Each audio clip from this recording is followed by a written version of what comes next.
Extracto 8.4. El control de los procesos para los productos y servicios suministrados externamente. Todas las organizaciones, o en su gran mayoría, existe alguno de los procesos que se realizan en la organización, pero que solicitamos apoyo a unos externos. La norma no nos prohíbe realizar esta externalización de alguna parte del servicio o del producto. Sin embargo, sí nos exige que estos tienen que estar controlados. Recordemos que la calidad, independiente de utilizar un externo, sigue siendo responsabilidad de la organización que quiere certificarse. Los productos y servicios de proveedores externos deben estar destinados e incorporarse dentro de los propios productos y servicios de la organización. ¿Qué quiere decir esto?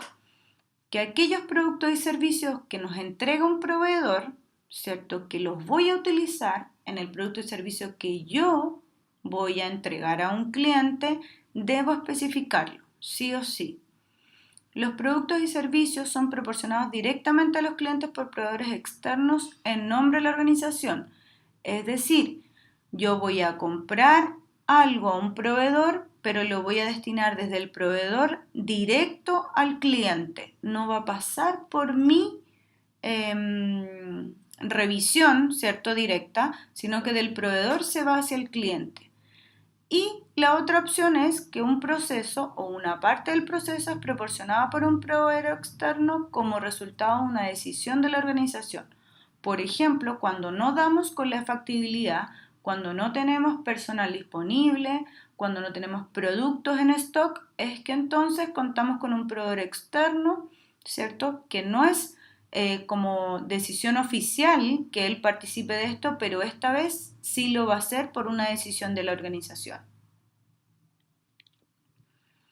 Lo primero es determinar y aplicar los criterios para evaluar, seleccionar, hacer un seguimiento del desempeño y reevaluar a los proveedores externos. Lo primero entonces es definir aquellos criterios de selección. ¿En qué criterios me voy a basar para elegir entre uno u otro proveedor que me entregan el mismo producto o servicio? Esos criterios los define la organización.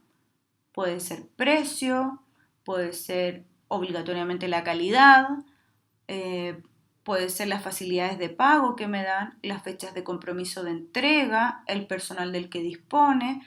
Todos esos criterios para yo poder seleccionar entre uno u otro proveedor deben estar definidos.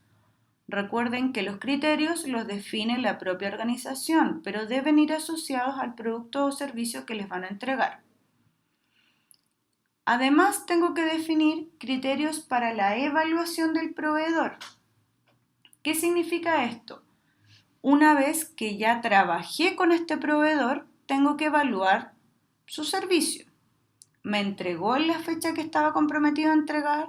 ¿Me dio realmente la facilidad de pago? ¿Respetó el precio al que habíamos acordado? Etcétera. Otra cosa distinta es el seguimiento del desempeño.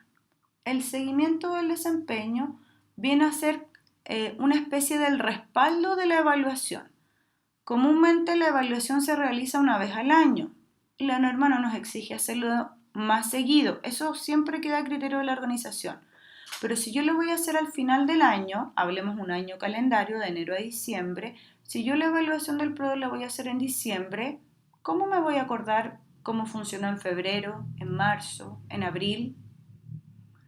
Para esto es el seguimiento del desempeño, es decir, ir rescatando el desempeño que va teniendo. Puede ser semestral, trimestral, mensual, pero de alguna frecuencia que me sirva para la evaluación. El seguimiento del desempeño puede ser las veces que hubo errores solamente o todas. Lo importante es que yo tenga el seguimiento del desempeño para poder generar la evaluación a final de año, ¿ya? Otra parte es la reevaluación de los proveedores. No necesariamente el segundo año que utilizo un proveedor puedo evaluarlo con los mismos criterios. ¿Puedo? Sí. ¿Debo? No. ¿Puedo cambiar los criterios? Puedo cambiar los criterios. Lo que tengo que establecer es entonces si la reevaluación se realiza con los mismos criterios o los voy a cambiar. Una parte importante que se está incorporando es, por ejemplo, que a los proveedores se les ha pagado al momento que corresponde. El pago de proveedores debiese estar dentro de mi matriz de riesgos como un riesgo, porque si yo no le pago a los proveedores pueden que me corten el suministro y eso podría afectar la calidad de mi producto o servicio a entregar. Entonces a lo mejor la reevaluación va asociada a otro criterio.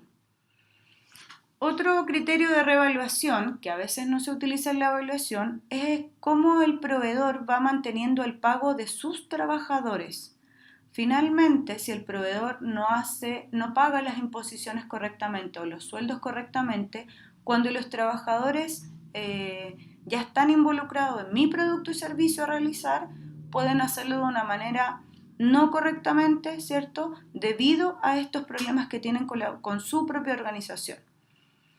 Queda definición de cada organización el criterio de reevaluación, pero es bueno mencionar una reevaluación con unos criterios diferentes. Hace que uno haga una evaluación mucho más grande y amplia al proveedor.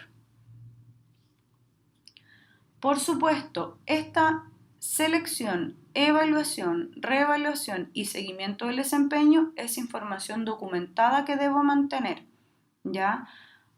No, lo que no queremos es que nos digan, no, este proveedor tiene nota 7 del 1 al 10, pero esa nota 7 es ¿en qué falló?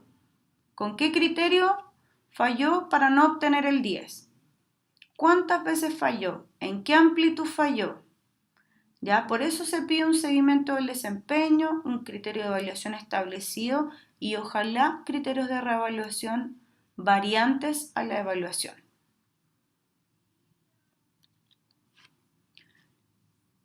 Tipo y alcance del control. ¿Cuánto lo voy a controlar?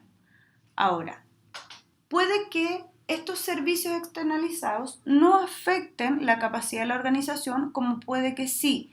¿Qué es lo importante? Que tengo que tener claro cómo afecta, ¿cierto?, la capacidad de la organización para entregar mis productos y servicios conforme a lo que el cliente quiere.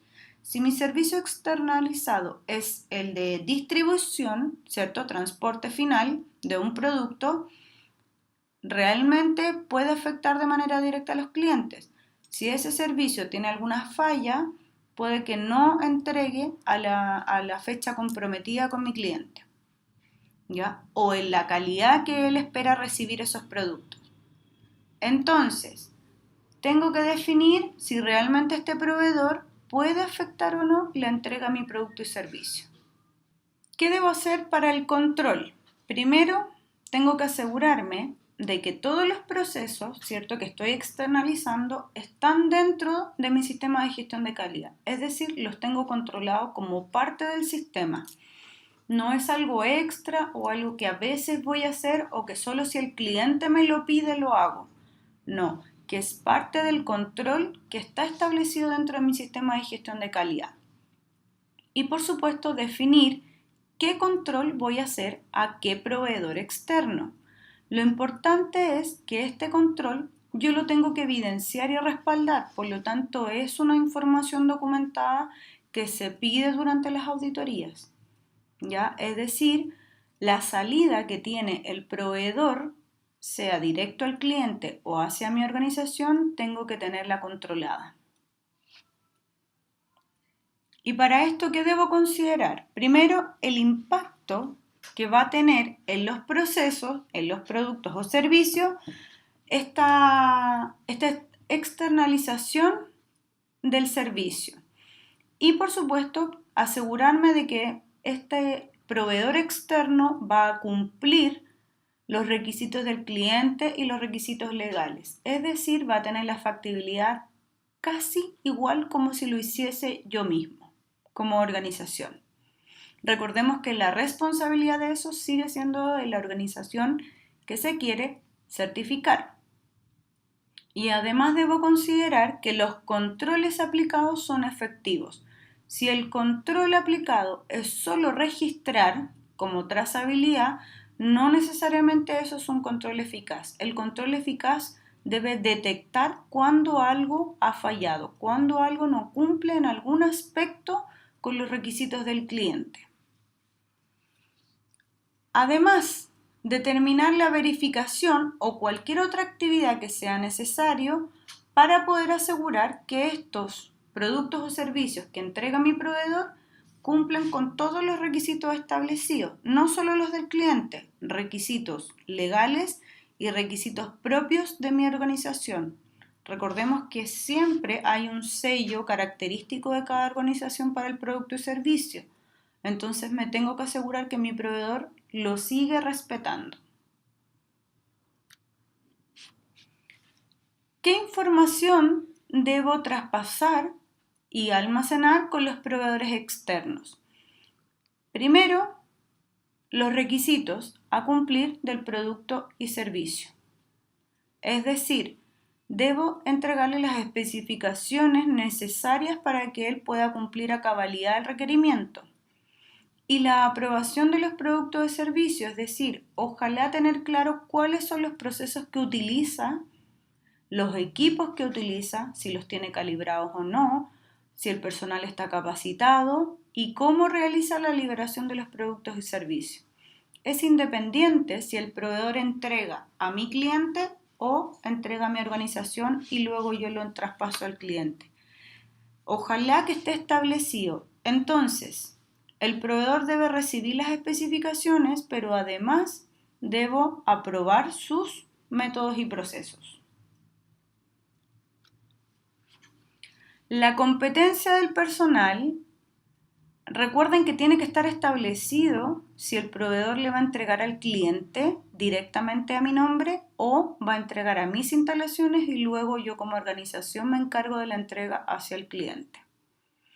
El control y el seguimiento del desempeño del proveedor externo y las actividades de verificación o validación que yo como organización o mi cliente tenga que llevar a cabo donde el proveedor.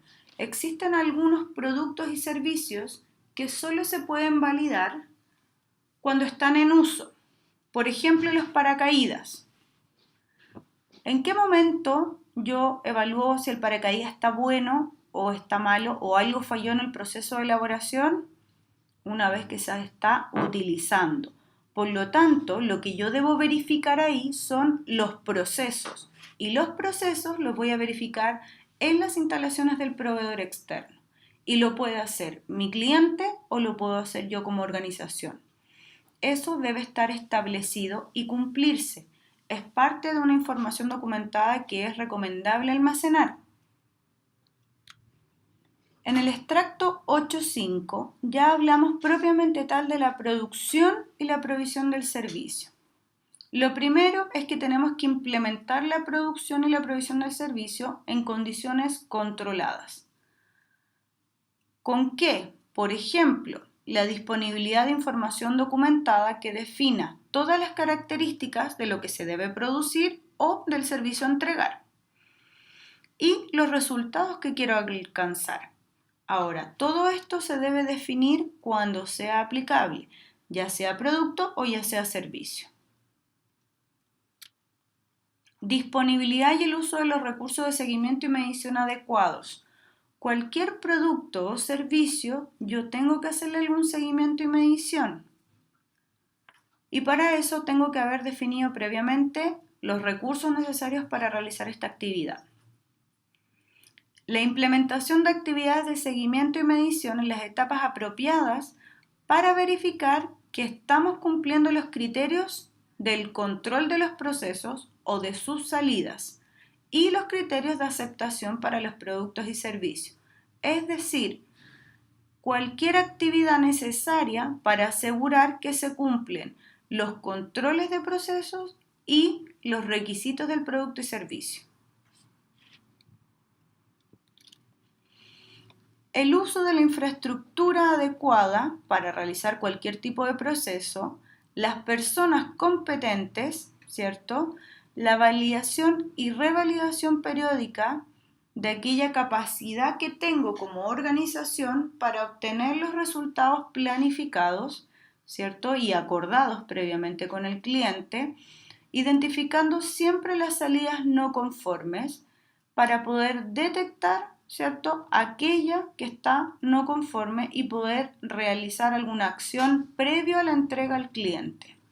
Importante, tenemos que considerar siempre las acciones para prevenir los errores humanos. Existen algunos errores humanos que podemos prevenir. Por ejemplo, normalmente se utilizan algunas conexiones, por ejemplo, al enchufar un dispositivo que tiene solo una entrada predefinida. Por lo tanto, no existe la posibilidad de enchufarlo de manera errónea. Tendría que romper este dispositivo para generar esa conexión. Pasa con los portales USB, los conectores, etc.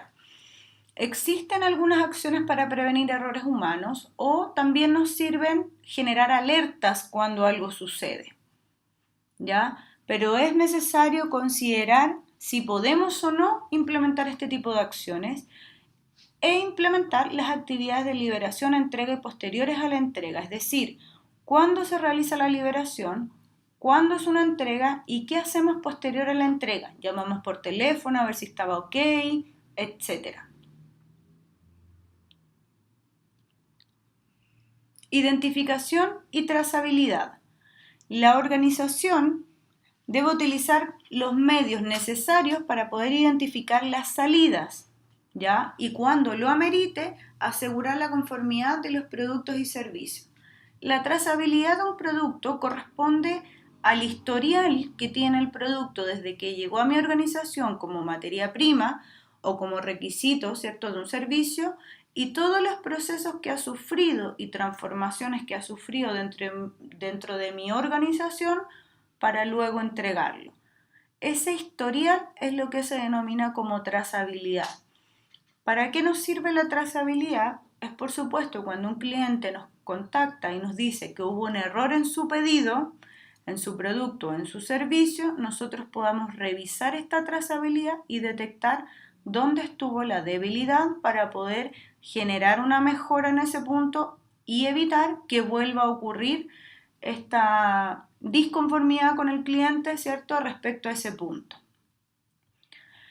El estado de las salidas es algo que nosotros tenemos que identificar respecto a qué, a todo el seguimiento y medición, es decir, la salida de un producto o servicio se realiza en ciertas condiciones y tengo que asegurarme que una vez que cumple esas condiciones, es decir, cuando hago ese seguimiento y medición, ya sea por peso, por tamaños, por cantidades, etc., es cuando puedo realizar la salida del producto. Nos dice que debemos controlar la identificación única de las salidas. En las empresas productivas es lo que se conoce como lote, por ejemplo. Un producto con lote es aquel que solo es de la producción de un día en específico con materias primas específicas. ¿Qué pasa con un servicio? Con un servicio también podemos tener una trazabilidad y habla de las personas, por ejemplo, que participaron en la elaboración de ese servicio. Por ejemplo, LW presta un servicio de relatoría y capacitaciones. Toda la trazabilidad del servicio de este mismo curso puede ser cuando ingresó el requerimiento del cliente, cuando se diseñó el curso, cuando se elaboró, alguien lo revisó, se verificó, se validó, se registraron los cambios realizados y luego ya tenemos un resultado final. Posterior a eso, seguimos trazando la entrega de este producto y servicio a clientes específicos a través de nuestras propuestas técnico-económicas. Es decir, cada propuesta tiene un número que va siendo correlativo que se va entregando. No existe una propuesta con el mismo número que se entrega a distintos clientes. Es específica para cada cliente. Por lo tanto, nosotros podemos registrar y revisar qué estuvo asociado en esa propuesta para que algo saliera de la manera que no esperamos que salga. Propiedad perteneciente a los clientes o a los proveedores externos. En la versión anterior de la norma siempre hablábamos de proteger la propiedad del cliente. En esta nueva versión hablamos también de la propiedad, ¿cierto?, de los proveedores externos. ¿Qué significa esto? Tengo que identificar, verificar, proteger y salvaguardar la propiedad de los clientes o de los proveedores externos. Si yo utilizo equipos de medición de un proveedor, porque los arriendo, debo asegurar que voy a mantenerlo en las condiciones necesarias para poder entregarlo de la misma forma que yo lo adquirí. Así como protejo lo que es propiedad del cliente, debo proteger lo que es propiedad de un proveedor.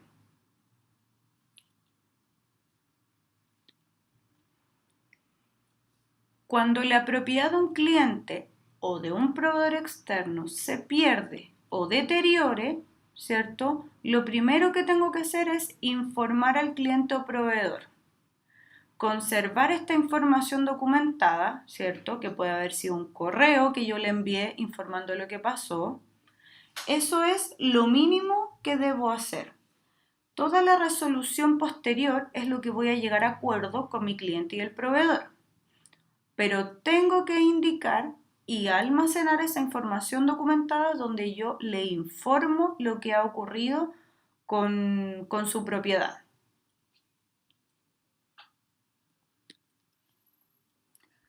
Y para esto también tenemos lo que es la preservación.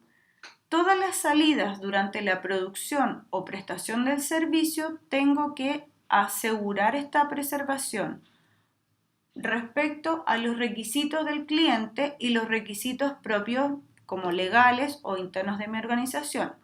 Ahora, ¿qué es lo que podemos incluir aquí? La identificación, la manipulación, el embalaje, la información que va asociada al producto o servicio, el transporte, etc. Esta preservación habla de cualquier salida que tenga en mi proceso, tengo que preservarla como información documentada, con una foto, el embalaje, etc.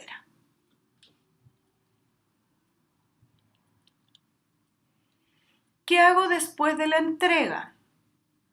Una vez, ¿cierto?, que ya entregué mi producto o servicio, existen algunas actividades posteriores a la entrega con requisitos específicos que debo cumplir. El alcance de estas actividades deben estar acordadas y para esto debo considerar requisitos legales, que por ejemplo aquí es donde entran las garantías, consecuencias potenciales no deseadas asociadas a un producto o servicio, algún deterioro que ocurra, algo que falló, que puede ser de fábrica, por utilización del propio cliente, etc. La naturaleza, uso y vida útil de producto y servicio, por supuesto los requisitos del cliente, si él me estableció que quiera una garantía específica de 5 años, eso ya está previamente acordado y lo tengo que cumplir, y cualquier retroalimentación que yo tenga del cliente posterior a la entrega. Recordemos que la retroalimentación del cliente son los elementos que yo más debo considerar como mejora, es decir, al menos analizarlos para considerarlos una mejora dentro de mi sistema de gestión. Recordemos que las garantías deben estar establecidas con el cliente. ¿Cuándo amerita la garantía? ¿Cuánto tiempo posterior a la entrega es que cubre la garantía? ¿Y qué aspectos cubre la garantía? Lo mismo para los mantenimientos, para la reposición completa de un producto, etc.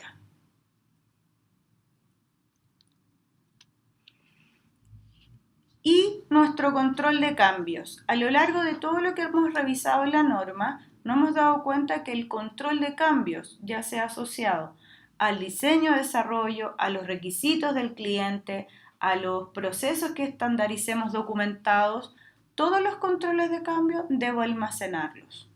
¿Ya? Es importante conservar esta información documentada porque es el respaldo, primero, de las mejoras y segundo, evidencia que realizamos algunas acciones.